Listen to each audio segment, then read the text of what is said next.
ಪುಣ್ಯಕೋಟಿ ಹೋಗಿದೆ ಕಾಡಿಗೆ. ಸಿಂಹ ಅಡ್ಡ ಬರುತ್ತೆ. ಸಿಂಹ ಅಡ್ಡ ಬಂದಾಗ ನನ್ನ ಮಗು ಹಾಲು ಕೊಟ್ಟು ಬರ್ತೀನಿ ಅಂತ ಹೇಳುತ್ತೆ. ಆ ಸಿಂಹ ನಂಬೋಲ್ಲ, ಮೊದಲು ಸತ್ಯವೇ ನಮ್ಮ ತಾಯಿ ತಂದೆ ಅಂತ ಏನೋ ಮಾಡಿ ಕನ್ವಿನ್ಸ್ ಮಾಡುತ್ತೆ. ವಾಪಸ್ ಬಂದು ಹಾಲು ಕೊಡುತ್ತೆ, ವಾಪಸ್ ಹೋಗುತ್ತೆ. ವಾಪಸ್ ಹೋಗ್ಬೇಕಾದ್ರೆ ಮಕ್ಕಳು ಕತೆ ಹೇಳಿರ್ತಾರೆ, ಅವೆಲ್ಲ ಹತ್ತಿರ್ತಾರೆ, ಅಯ್ಯೋ ಹಸು ವಾಪಸ್ ಹೋಗುತ್ತಾ ಅಂತ. ವಾಪಸ್ ಹೋದ್ಮೇಲೆ ಆ ಹುಲಿ, ಎಂಥ ಜೀವ ನೀನು, ನಿನ್ನ ತಿಂದರೆ ನನಗೆ ದೇವ್ರ ಮೆಚ್ತಾನ ಅಂತ ಅಲ್ಲಿಂದ ಹಾರಿ ಸತ್ತೋಗುತ್ತೆ. ಎಲ್ಲ ಖುಷಿ ಪಡ್ತೀವಿ. ಈ ಖುಷಿಯಲ್ಲಿ ಅಡಕವಾಗಿರುವ ಸ್ವಾರ್ಥ ನೋಡಿ. ನಮಗೆ ಯಾಕೆ ಹಸು ಮಾತ್ರ ಬೇಕು, ಹುಲಿ ಯಾಕೆ ಬೇಡ? ಹಸು ಜೀವ ಮಾತ್ರ ಉಳಿಬೇಕಾದ್ರೆ ಅದು ಹಾಲು ಕೊಡುತ್ತಲ್ಲ ನಮಗೆ. ನಮ್ಮ ಮನೇಲಿರೋ ಹಸು ಅದು, ನನ್ನ ಅಕ್ಕ ತಂಗಿ, ಹೌದು ತಾನೆ? ಆದರೆ ಸಿಂಹ ಹಸುಗೂ ಶತ್ರು, ನಮಗೂ ಶತ್ರು, ಅದಕ್ಕೋಸ್ಕರ ಶತ್ರು ಸಾಯಿಲಿ. ಎಷ್ಟು ಸ್ವಾರ್ಥ ಇದೆ ನೋಡಿ ಇಲ್ಲಿ. ನಾವೆಲ್ಲ ಒಳಗೆ ಮನಸ್ಸಲ್ಲೇ ಚಪ್ಪಾಳೆ ತಟ್ಕೊತೀವಿ ಹಸು ವಾಪಸ್ ಬಂದ ತಕ್ಷಣ.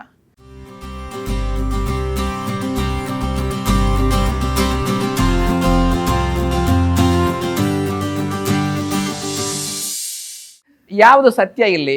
ಸಿಂಹಕ್ಕೆ ಊಟ ಯಾವುದು? ಹಸು. ಅದು ಸತ್ಯ ಅಲ್ವಾ? ಆ ಸತ್ಯ ಉಳ್ಕೊಂತ ನಿಮ್ಗೆ ಯಾವ ಸತ್ಯ ಬೇಕಾಗಿರೋದು? ಪುಣ್ಯಕೋಟಿಯ ಕಥೆನ ನಾನೆಲ್ಲಿ ತುಚ್ಛತನ ಮಾಡ್ತಾ ಇಲ್ಲ.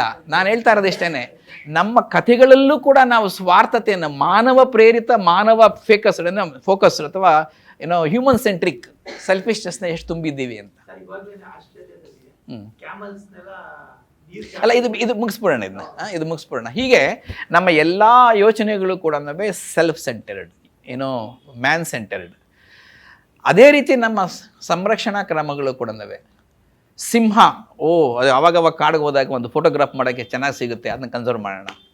ಆನೆ ಭಾಳ ದೊಡ್ಡದಾಗಿದೆ, ಅದು ಸತ್ಬಿಟ್ರೆ ಹೇಗೆ? ನನ್ನ ಮಕ್ಕಳಿಗೆ ನಾಳೆ ತೋರಿಸೋದು, ಆನೆ ನೋಡು ಅಂತ ಹೇಳ್ಬಿಟ್ಟಂತ ಸಂರಕ್ಷಣೆ ಮಾಡೋಣ. ಆ ಆನೆ ಸಂರಕ್ಷಣೆ ಮಾಡಬೇಕಾದ್ರೆ ಇದೇ ರಾಘವೇಂದ್ರ ಅದು ಎಷ್ಟು ಸಲ ಜೀಪಲ್ಲಿ ಹೋಗ್ತಾರೋ, ಅದು ಎಷ್ಟು ಆಂಟ್ಸ್ ಸಾಯಿಸ್ತಾರೋ ದಾರಿನಲ್ಲಿ ಲೆಕ್ಕ ಇಟ್ಟಿದಾರ ಕೇಳಿ? No one keeps track of them. ಜೀವ ಎಲ್ಲದ್ದು ಜೀವ ತಾನೇ. ನನ್ನ ಮಗಳ ಜೀವ ಹೇಗೋ ಇನ್ನೊಬ್ಬರ ಮಗಳ ಜೀವನೋ ಹಾಗೆ ಅಂತ ಯೋಚನೆ ಮಾಡೋ ಈ ಮನಸ್ಸು, ಆನೆ ಜೀವ ಹೇಗೋ ಹಾಗೇನೆ ಇರುವೆ ಜೀವ ಕೂಡ ಅಂತ ಯೋಚನೆ ಮಾಡ್ತೀವ? ಮಾಡಲ್ಲ. So much biased we are all. ಹಾಗಾಗಿ ಈ ಸಂರಕ್ಷಣೆ ಅನ್ನೋದನ್ನು ನಾವು ದೊಡ್ಡದಾಗಿ ಹೇಳ್ಕೊತೀವಿ, ನಾವು ಸಂರಕ್ಷಣೆ ಮಾಡಬೇಕು ಅಂತ.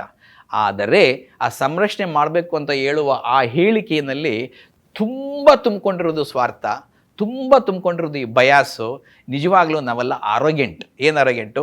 ನಮಗೆ ಇಷ್ಟ ಆಗಿದ್ದು ಮಾತ್ರ ಜೀವ, ನಮ್ಗೆ ಇಷ್ಟ ಆಗದೆ ಇರೋದು ಜೀವ ಅಲ್ಲ ಅನ್ನುವ ಕುರುಡು ಭಾವದಿಂದ ನಾವು ಇವತ್ತು ಯೋಚನೆ ಮಾಡ್ತಾ ಇರೋದು. ಆ ದೃಷ್ಟಿಯಲ್ಲಿ ಅವ್ರು ಹೇಳಿದ್ದು ಅದನ್ನು ಇವತ್ತು ಹೇಳಿದ್ನಲ್ಲ, ಕೋಟ್ಯಾಂತರ ರೂಪಾಯಿ ಇವತ್ತು ಖರ್ಚು ಮಾಡಿದರೆ ಆ ಖರ್ಚಾಗಿರೋದೆಲ್ಲ ಇವಕ್ಕೆ. 1986ರಲ್ಲಿ ನಾವು ಭಾರತದ department of science and technology ಅಂತ ಒಂದು ಗೌರ್ಮೆಂಟ್ ಆಫ್ ಇಂಡಿಯಾದ ಆರ್ಗನೈಸೇಷನ್ ಇದೆ, ದುಡ್ಡು ಕೊಡುತ್ತೆ ನೀವೇನೋ ಸಂಶೋಧನೆ ಮಾಡಬೇಕು ಅಂತಂದರೆ.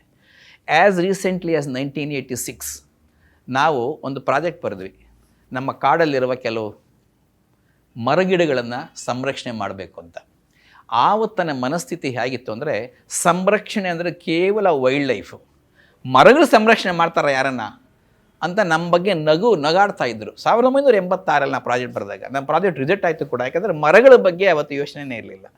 ಬರ್ತಾ ಬರ್ತಾ ಬರ್ತಾ ಮರಕ್ಕೆ ಅಥವಾ ಗಿಡಗಳಿಗೆ ಔಷಧೀಯ ಗುಣಗಳಿದ್ದಾವೆ, ಅವುಗಳಲ್ಲೂ ಆರ್ಥಿಕತೆ ಇದೆ ಅನ್ನುವ ಒಂದು ದೊಡ್ಡ ಫ್ರೇಮ್ವರ್ಕ್ ಇಟ್ಕೊಂಡು ಮುಂದೆ ಹೋದಾಗ ಹೌದು ಅವನು ಸಂರಕ್ಷಣೆ ಮಾಡಬೇಕು. ಸ್ವಾರ್ಥ. ನಮಗೆ ಉಪಯೋಗ ಆಗೋದನ್ನು ಮಾತ್ರ ನಾವು ಸಂರಕ್ಷಣೆ ಮಾಡಬೇಕು ಅಂತ. ಆವಾಗ ಮರಳಿಗೆ ಇಂಪಾರ್ಟೆನ್ಸ್ ಬಂತು. FRLST ಅಂತ ಒಂದು ಆರ್ಗನೈಸೇಷನು, ಅವರು all over the country medicinal plants important ಅಂತ ಹೇಳ್ಕೊಂಡೋದ್ರು. ಆವಾಗ ಗಿಡಗಳ ಕಡೆಗೆ ಗಮನ ಬಂತು. ಇವತ್ತಿಗೂ ಕೂಡ ನೀವು ಯಾವುದಾದ್ರೂ ಒಂದು ಕೀಟ ಸಂರಕ್ಷಣೆ ಏನಾದರೂ ಕೇಳಿದ್ದೀರಾ ನೀವು? ಯಾವುದಾದ್ರೂ ಯೋಜನೆ? ಅದು ಎಷ್ಟು 100 ಕೀಟಗಳು ಸಾಯ್ತಿದ್ದಾವೋ ಇವತ್ತು ಪ್ರಪಂಚದಾದ್ಯಂತ. ಆದರೆ ನಮ್ಮ ಗಮನ ಎಲ್ಲ ಆ ಒಂದು ಆನೆ, ಆ ಒಂದು ಸಿಂಹ, ಆ ಒಂದು ಪಾಂಡ ಅಥವಾ ಆ ಒಂದು ಅಮೆರಿಕನ್ ಬಾಲ್ಡ್ ಈಗಲ್ಲು ಅಷ್ಟೇ. ಈ ಕಾರಣದಿಂದ ನಾವು ಐ ಥಿಂಕ್ ನಮ್ಮ ಇಡೀ ಸಂರಕ್ಷಣಾ ಯೋಚನೆಗಳನ್ನೇ ಬದಲಾಯಿಸಬೇಕು. ಉದಾಹರಣೆ ಹೇಳ್ತೀನಿ, ಅವರು ಅದೇ 2ನೇ ಎಕ್ಸಾಂಪಲ್ ಕೊಟ್ಟಿದ್ದು ಫಿಗ್ ಆ್ಯಂಡ್ ಫಿಗ್ ವ್ಯಾಸ್ಪ್ ಅಂತ. ಇದರಲ್ಲಿ ಬರುತ್ತೆ, ನೀವೆಲ್ಲ ಓದಿದಿರಲ್ಲ. ಆ ಕೀಟ ನಮ್ಮ ಅಶ್ವತ್ಥ ವೃಕ್ಷಗಳು ಅಥವಾ ಅತಿ ಮರಗಳ ಉದ್ಧಾರಕ್ಕೆ ಅಥವಾ ಅವುಗಳ ಪರಾಗಕ್ರಿಯೆಗೆ ಒಂದು ಸಣ್ಣ ಕೀಟ ಬೇಕು, ಕಣಜ. ನಿಮ್ಮ ಬಾಲ್ ಪಾಯಿಂಟ್ ಪೆನ್ ಮೇಲೆ ಕೂತ್ಕೊಳ್ಳುತ್ತೆ ಬೇಕಾದರೆ 2-3 ಕೀಟಗಳು, ಅಷ್ಟು ಚಿಕ್ಕ ಕೀಟಗಳವು. ಅವು ಆ ಹತ್ತಿ ಹಣ್ಣುಗಳ ಪರಾಗಕ್ರಿಯೆಗೆ ಬೇಕಾಗುತ್ತೆ. ಹತ್ತಿ ಹಣ್ಣು ಪರಾಗಕ್ರಿಯೆಗೆ ಅವು ಬೇಕು, ಹಾಗೂ ಅವುಗಳ ಉದ್ಧಾರಕ್ಕೆ ಹತ್ತಿ ಹಣ್ಣು ಬೇಕು. ಎರಡದಕ್ಕೂ ನಡುವೆ ಒಂಥರ ಸಿಂಬಯಾಸಿಸ್, ಸಹಜೀವನ. ನಾನು ಡೀಟೇಲ್ಸ್ ಹೇಳಕ್ಕೆ ಹೋಗಲ್ಲ. ಆ ಹತ್ತಿ ಮರ ಒಂದು ರೀತಿ ಇಡೀ ಪರಿಸರಕ್ಕೆ ಭುಜ ಕೊಟ್ಟು ಎತ್ತಿ ನಿಂತುಕೊಂಡಿರ್ತಕ್ಕಂಥ ಮರ. ಅಂದರೆ ಹೇಗೆ ಅಂತಂದರೆ, ನಾವು ಆ ಹತ್ತಿ ಮರವನ್ನು ನಾಶ ಮಾಡಿಬಿಟ್ರೆ ಇಡೀ ಪರಿಸರ ದುಪ್ಪಂತ ಬಿದ್ದೋಗ್ಬಿಡುತ್ತೆ, ನಾಶವಾಗಿಬಿಡುತ್ತೆ ಇಡೀ ಪರಿಸರ. ಆ ಮರ ಇಲ್ಲೇ ಇದ್ದರೆ ಪರಿಸರ ಹಾಳಾಗುತ್ತೆ.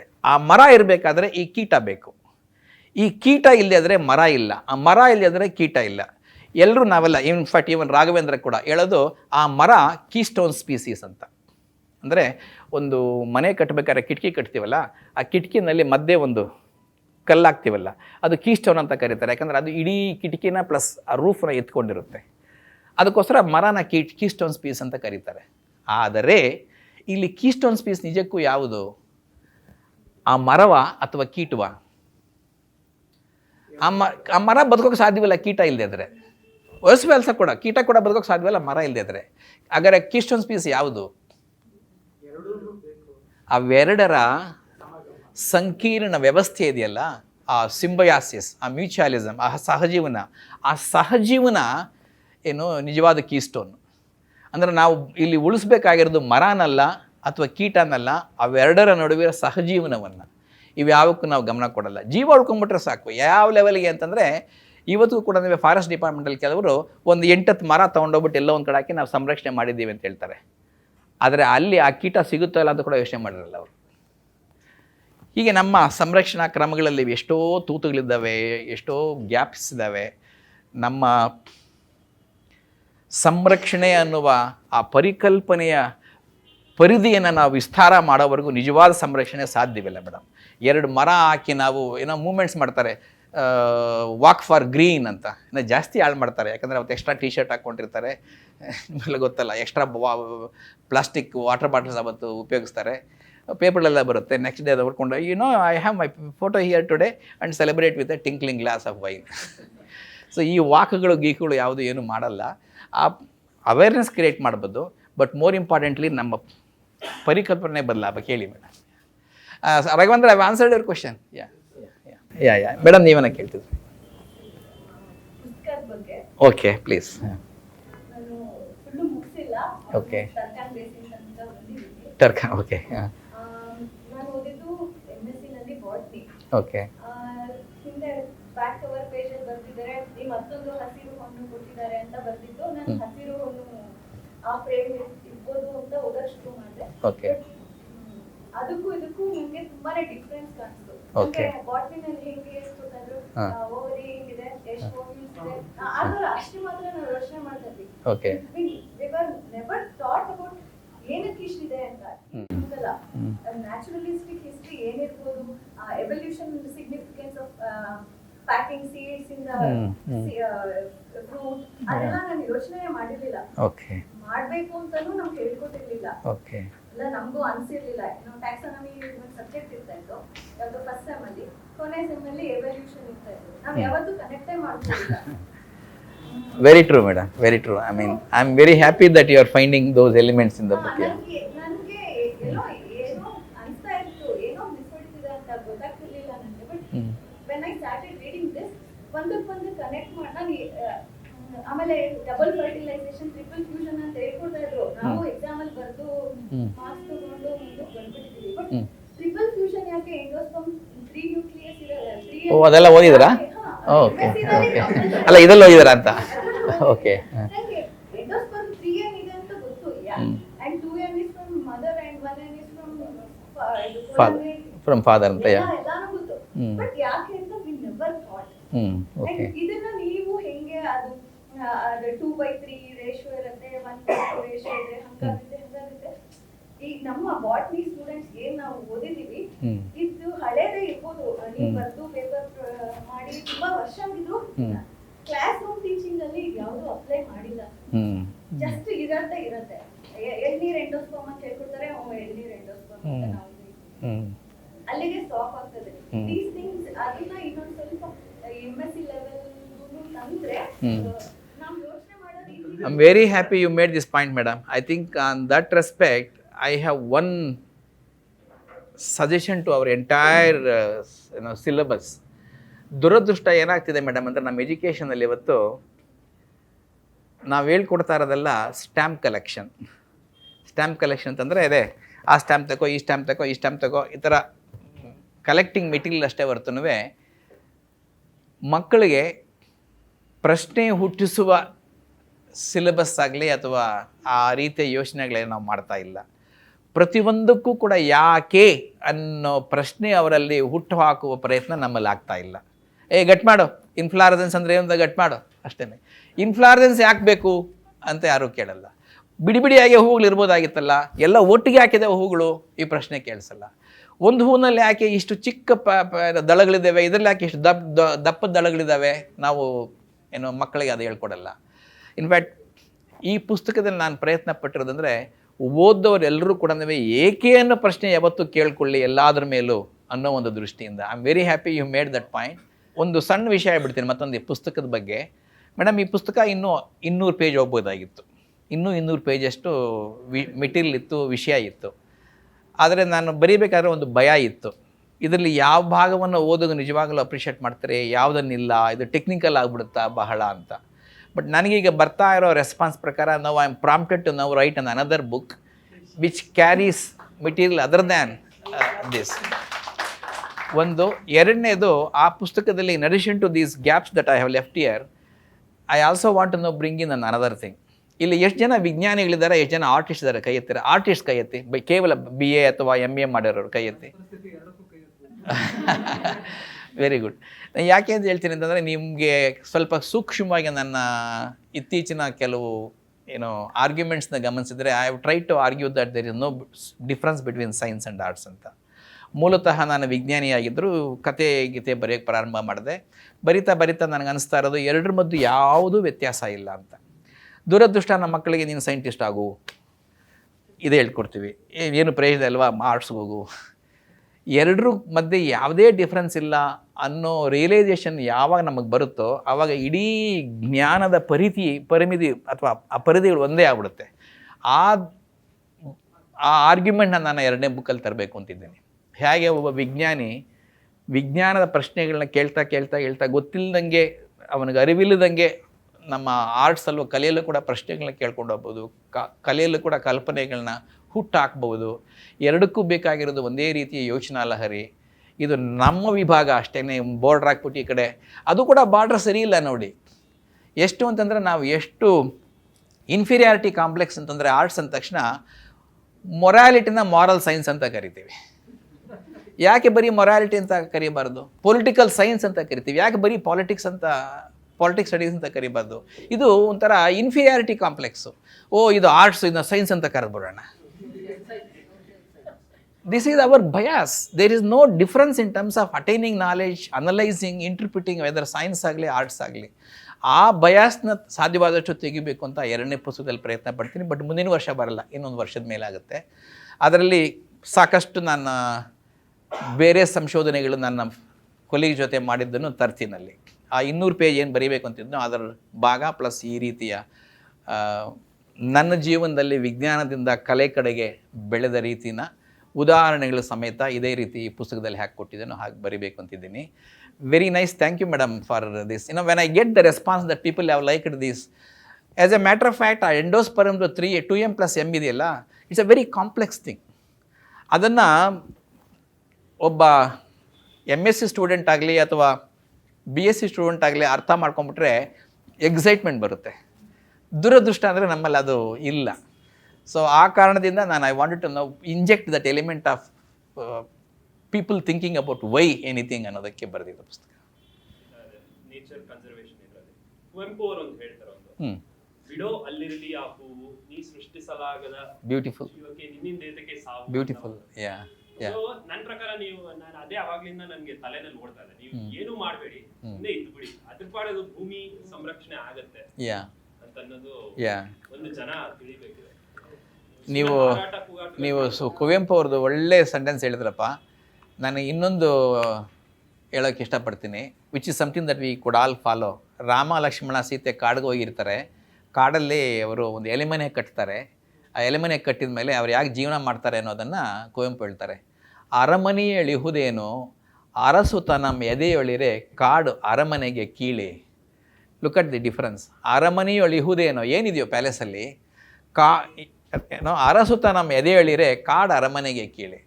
As long as we develop this kind of thinking, ಏನು ಕಾಡಲ್ಲೂ ಕೂಡ ಅರಮನೆ ಇದೆ, ಕಾಡಲ್ಲೂ ಕೂಡ ನಾವು ಜೀವನ ಮಾಡ್ಬೋದು, ಅಥವಾ ಕಾಡಿನ ಜೀವನನೇ ನಾವು ಅಕ್ಸೆಪ್ಟ್ ಮಾಡ್ಕೊಂಡ್ಬಿಟ್ರೆ ನಿಜವಾಗ್ಲೂ ಅಲ್ಲೂ ಸಂತೋಷ ಇದೆ ಅಂತ ನಾವು ಯೋಚನೆ ಮಾಡೋವರೆಗೂ, ಅರಮನೆಗಳು ಕಟ್ಟೋವರೆಗೂ ನಾವು ಸಂರಕ್ಷಣೆ ಸಾಧ್ಯವಿಲ್ಲ.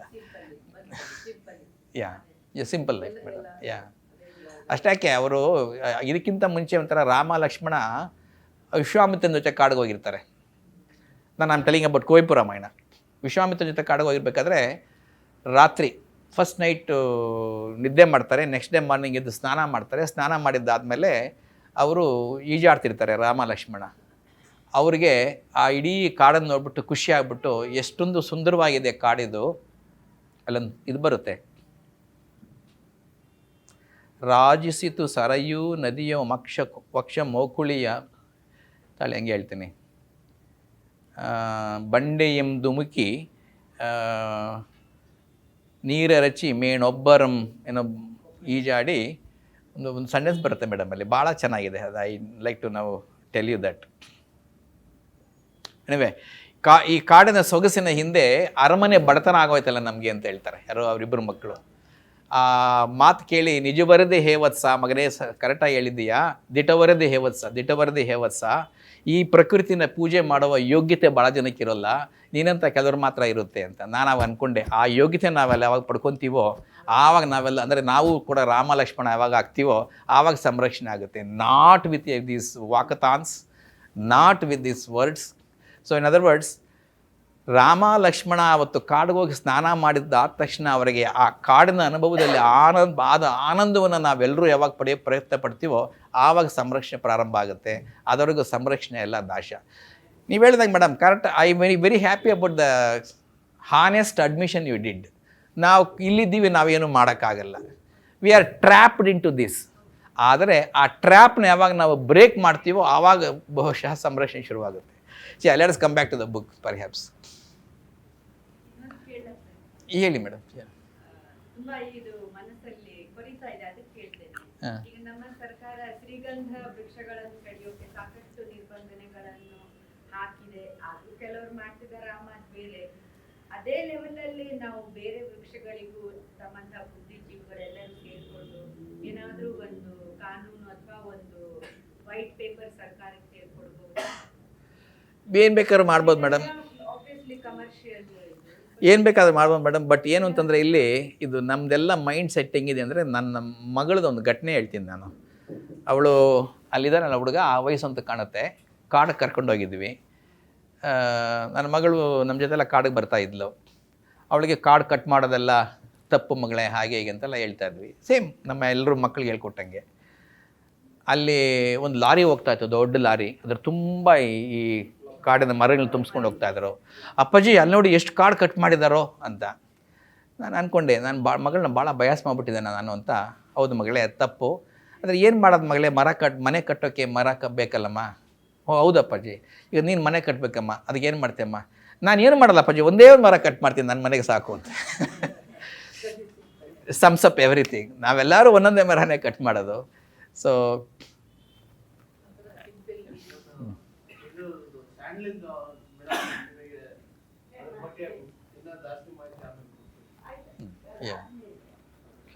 ಸಿಂಪಲ್ ಲಿವಿಂಗ್ ಯಾಕೆ ಇಷ್ಟ ಪಡುವಂತ ಮನೋಭಾವನೆಗಳು ನಮ್ಮಲ್ಲಿ ಬೆಳೀತಾ ಇದ್ದಾರೆ.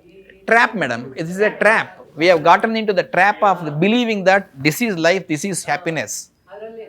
ಯಾ, ಇದೊಂದು ಟ್ರ್ಯಾಪ್ ಇದು. ಇದೇನೋ ಇದು ಏನೋ ನಿಜವಾದ ಹ್ಯಾಪಿನೆಸ್ ಇಲ್ಲಿದೆ ಅಂತಲ್ಲ. ಯಾ ಯಾ, ಆ ಕಾರಣಕ್ಕೆ ಯಾ ಯಾ ಹೇಳಿ.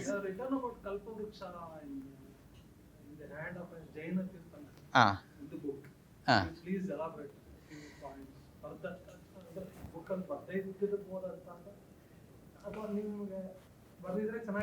ಸರ್, ನೀವು ಕನಕ ಮುಸ್ಕು ಓದಿದ್ದೀರಾ? ಇಲ್ಲ, ಕನಕ ಮುಸ್ಕು ಓದಿ. ಹೌದಾ, ಇರಲಿ. ಹಾಂ, ಇರಲಿ ಕನಕ ಮುಸುಕು. ಹಾಂ, ಓಕೆ.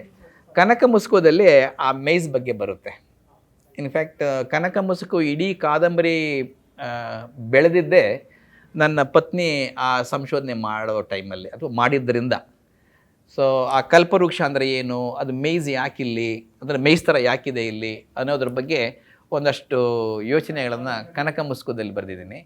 ಅದಕ್ಕೋಸ್ಕರ ನಾನು ಅದನ್ನೆಲ್ಲ ಫುಲ್ ಹೇಳ್ಬಿಟ್ರೆ ನೀವು ಕನಕ ಮುಸುಕು ತಿರುಗಿ ಹೊರಟೋಗುತ್ತೆ. ಸೊ ಅಲ್ಲಿ ಗೊತ್ತಾಗುತ್ತೆ ನೋಡಿ ಕಲ್ಪವೃಕ್ಷ ಅಂದರೆ ಏನು, ಬಹುಬೀಜ ಫಲ ಅಂತ ಯಾಕೆ ಬಂತು. ಯಾ ಯಾ ಯಾ ಸೈಂಟಿಫಿಕ್ ಅಪ್ರೋಚ್ ಬಗ್ಗೆ ಕೇಳೋದಕ್ಕೆ ಇಷ್ಟಪಡ್ತೀನಿ. ಹೇಳಿ. ಯೂಶಲಿ ನಾವು ಸೈನ್ಸ್ ಅಲ್ಲಿ ಓದ್ಬೇಕಾದ್ರೆ ಡಾರ್ವಿನಿಸಮ್, ನ್ಯಾಚುರಲ್ ಸೆಲೆಕ್ಷನ್ ಓದಿರ್ತೀವಿ, ಇನ್ನೊಂದು ಮೆಂಡಲ್ಸ್ ಥಿಯರೀಸ್ ಓದಿರ್ತೀವಿ. ಸೊ ನಾನು ಡಾರ್ವಿನಿಸಮ್ ಓದಿದ್ಮೇಲೆ ನಾನು ಆಬ್ವಿಯಸ್ಲಿ ಅನ್ಸುತ್ತೆ ಮೆಂಡಲ್ಸ್ ಓದ್ತಿದ್ದಂಗೆ ಇಷ್ಟೆಲ್ಲ ಯಾಕೆ ಕಷ್ಟಪಟ್ಟರು ಡಾರ್ವಿನ್ ಮೆಂಡಲ್ ಹೇಳೋ ತರ ನಾನು ರೇಂಜ್ ಆಫ್ ಸ್ಪೀಷೀಸ್ ಅದೇ ಎಕ್ಸ್ಪ್ಲೈನ್ ಮಾಡುತ್ತಲ್ಲ. ನಂಗೆ ಅವಾಗ ಓದಿದಾಗ ನಾ ಏನೋ ಯೂನಿಕ್ ಥಾಟ್ ಮಾಡಿದೀನಿ ಅನ್ನೋ ಖುಷಿ ಇತ್ತು. ಅದು ಓದಿದಾಗ ಏನೋ ಯೂನಿಕ್ ಥಾಟ್ ಇದೆ ನನ್ನ ಓಕೆ. ಖುಷಿ ಇತ್ತು. ಹಾಂ ಬಟ್ ಸೊಸೈಟಿ ಓದ್ಬೇಕಾದ್ರೆ ಅದೇ hypothesis Alfred Russell walls propose ಮಾಡಿದ್ದಾರೆ ಅಂದಾಗ ನಂಗೇನು ಹೊಸ ಆಲೋಚನೆ ಅಲ್ಲ ಅನ್ನೋ ಈ ತರ ಪ್ರತಿ ಸಲ ಆಗುತ್ತೆ ಸರ್. ಅಂದ್ರೆ ನಾನು ಮ್ಯಾಥ್ಸ್ ತಗೊಂಡ್ಲಿ, ಸೈನ್ಸ್ ತಗೊಂಡ್ಲಿ, ನಾನು ಎಕ್ಸ್ಪೇರ್ ನೋಡಿರಲ್ಲ, ನಾನು ಎಕ್ಸ್ಪೇರ್ ನ ಏನೋ ಅಸ್ಯೂಮ್ ಮಾಡಿರ್ತೀನಿ, ಅಸ್ಯೂಮ್ ಮಾಡಿ ನಾವು ಖುಷಿ ಪಟ್ಟು ನೆಕ್ಸ್ಟ್ ಪೇಜ್ ಇರೋದು ಅದೇ ಅಲ್ಲ, ನಾನು ಯಾಕೆ ಅಂದ್ರೆ ಲೋ ಲೆವೆಲ್ ಮಾಡಿ. ನಿಮ್ಗೂ ಆ ತರ ಆಗಿದ್ರೆ ಸರ್ ಸೈಂಟಿಫಿಕ್ ಅಪ್ರೋಚ್ ಸರ್, ನೀವು ಹೇಗೆ ತಗೊಂಡಿದ್ರಿ? ವೆರಿ ನೈಸ್ ಪ್ರಶ್ನೆ ಅಮ್ಮ. Can I restate your question? ನಾನು ಹೇಳ್ತೀನಿ ನಿಮ್ಮ ಪ್ರಶ್ನೆ ಏನು ಅಂತ ಹೇಳ್ಬಿಟ್ಟು, so that will all be on the same. As I understand, ನಾವು ಏನೋ ಒಂದು ಓದ್ತೀವಿ, ಅದರ ನೆಕ್ಸ್ಟ್ ಅರೆ ಇಂಥ ಯೋಚನೆ ಇದೆಯಲ್ಲ, ಅದ್ಭುತವಾಗಿದೆಯಲ್ಲ, ನಮ್ಗೆ ಯಾಕೆ ಒಳಿಯಲ್ಲ ಅನ್ನೋ ಥರ ಯೋಚನೆ ತಾನೆ.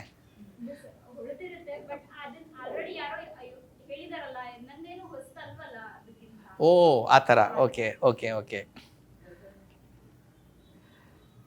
ಐ ಥಿಂಕ್ ಆ ಥರದ ಒಂದು ಘಟನೆ ಇಲ್ಲ ನಾನು ಡಿಸ್ಕ್ರೈಬ್ ಮಾಡಿದ್ದೀನಮ್ಮ. ನೀವು ಸ್ವಲ್ಪ ದೀರ್ಘವಾಗಿ ಓದಿ ಪುಸ್ತಕನ, ಒಂದು ಘಟನೆ ಡಿಸ್ಕ್ರೈಬ್ ಮಾಡಿದ್ದೀನಿ. ಏನು ಅಂತ ನಾನು ಡೀಟೇಲ್ಸ್ ಹೇಳೋಕ್ಕೆ ಹೋಗಲ್ಲ. ನನ್ನ ಹತ್ರ ಒಬ್ಬ ಸ್ಟೂಡೆಂಟ್ ಇದ್ಲು, ಪ್ರಾರ್ಥನಾ ಅಂತ. ಅವಳು ಈ ಅಶ್ವತ್ಥ ವೃಕ್ಷದ ಮೇಲೆ ಅದರ ಪರಾಕ್ರಿಯೆ ಮೇಲೆ ಮಾಡೋಕ್ಕೆ ಬದಲು, ಆ ಪರಾಕ್ರಿಯೆ ಮೇಲೆ ಮಾಡೋಕ್ಕೆ ಬಂದರೆ ಭಾಳ ಎಂತೂಸಿಯಾಸ್ಟಿಕ್ ಆಗಿ ನಾನು ಯಾವುದೋ ಒಂದು ಪ್ರಶ್ನೆ ನಾನು ಉತ್ತರ ಹುಡುಕ್ತಿದ್ದೀನಿ ಅಂತ ಹೊರಟಳು. ಆಫ್ಟರ್ ಅಬೌಟ್ 4 months ಒಂಥರ ಅಳುಮೋರೆ ಹಾಕ್ಕೊಂಬಂದ್ಲು.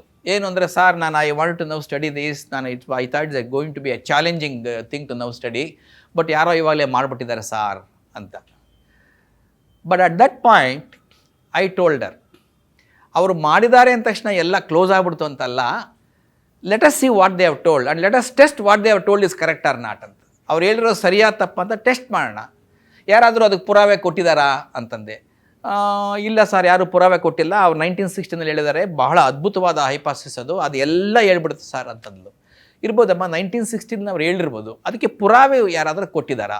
ಇಲ್ಲ, ಹುಡುಕು ನೋಡೋಣ ಅಂತ. ಪುರಾವೆ ಸಿಕ್ಕಿದ್ರೆ ಅವ್ರು ಹೇಳಿದಕ್ಕೆ ಸಪೋರ್ಟ್ ಆದರೆ, for the first time you are giving ಪುರಾವೆ for a fantastic theory that is not tested. ಪುರಾವೆ ಸಿಗಲಿಲ್ಲ ಅಂದರೆ you are questioning a theory that is now there for almost 6 decades.